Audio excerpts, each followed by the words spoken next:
ഒരുപാട് തിരക്കുകൾ വരുമ്പോൾ നമ്മൾ അഹങ്കരിക്കരുത്, അല്ലെങ്കിൽ നമ്മളെല്ലാം ആയെന്നൊക്കെ ചിന്തിച്ചാൽ ദൈവം നമുക്ക് പണി തരും. അപ്പം ഞാൻ അങ്ങനെ അഹങ്കരിച്ചു എന്നല്ല പറഞ്ഞത്. 2000, 2001, 2002 ആ സമയത്തൊക്കെ ഞാൻ ഒരു ദിവസം 3 സീരിയലൊക്കെ അഭിനയിച്ചിട്ടുണ്ട്. ഒരു ദിവസം 3 ലൊക്കേഷനിൽ പോയി അഭിനയിച്ചിട്ടുണ്ട് ഞാൻ.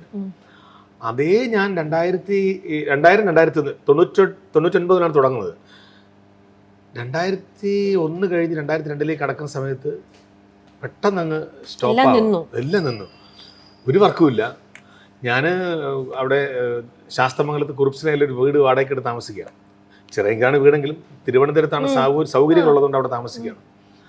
അപ്പം നമ്മൾ ഓരോ ദിവസം കഴിയുന്നൊരു വർക്കില്ല, കയ്യിൽ പൈസയില്ല. കാറുണ്ട്, മോഹനം സീരിയലൊക്കെ അഭിനയിച്ച സമയത്ത് കാറൊക്കെ എടുത്ത് 16, 17 എന്ന് പറഞ്ഞൊരു അന്നൊരു മാരുതി കാറൊക്കെ ആദ്യത്തെ വണ്ടി അതായിരുന്നു. ഫസ്റ്റ് എൻ്റെ വണ്ടി അതായിരുന്നു, KL T1617. ആ വണ്ടി നമ്പർ പിന്നീടുള്ള വണ്ടി ഇപ്പോഴത്തെ വണ്ടി ഓർമ്മയുള്ളൂ. അപ്പോൾ അന്ന് അതാണ് ആ വണ്ടി എടുക്കുന്നത്. അപ്പോൾ അതിന് പെട്രോൾ അടിക്കാൻ പൈസ ഇല്ല കയ്യിൽ. ഭയങ്കര വിഷമമായിപ്പോയി ഞങ്ങൾ. അപ്പോൾ അത് മനോജ് കളമ്പൂർ എന്ന് എൻ്റെ ഒരു ഫ്രണ്ടുണ്ട്. അപ്പോൾ അവനും കൂടി എൻ്റെ കൂടെ ഒന്ന് താമസം തുടങ്ങി. അപ്പോൾ ഒരു കണക്കിന് നന്നായി, കാരണം ചിലവ് അവൻ കൂടെ നോക്കുമല്ലോ എന്ന് തോന്നി. പിന്നെ നമ്മൾ അഡ്വാൻസ് കൊടുത്ത പൈസയിൽ നിന്ന് വാടക പിടിച്ചു തുടങ്ങി. അവിടെ നിന്ന് ഇറങ്ങേണ്ട സമയമൊക്കെ ആയി. അപ്പോൾ എന്ത് ചെയ്യണമെന്ന് അറിയില്ല. പലരെയും വിളിക്കുന്നുണ്ട്, പക്ഷെ പലരും വർക്ക് തരുന്നില്ല. ആ സമയത്ത്